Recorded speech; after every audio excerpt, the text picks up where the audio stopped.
Assalamualaikum, halo semuanya. Apa kabar? Semoga kabarnya baik, sehat, dan bahagia selalu ya. Amin.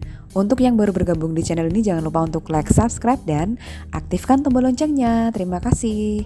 Di video kali ini aku akan berbagi resep herbal dari bunga belimbing wuluh ya untuk meredakan batuk pada balita atau anak-anak. Bahan-bahannya adalah mudah sekali, segenggam bunga belimbing wuluh yang sudah dicuci.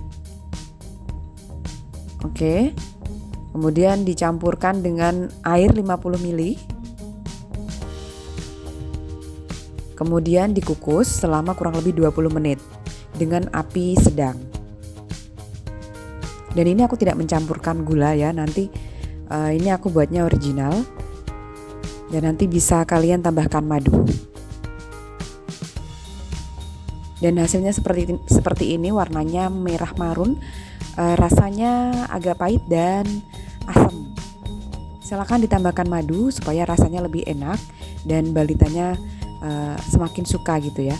Ini fungsinya untuk meredakan batuk, meredakan sakit tenggorokan, dan mempermudah mengeluarkan lendir. Oke teman-teman, demikian resep kali ini. Semoga bermanfaat dan wassalamualaikum warahmatullahi wabarakatuh.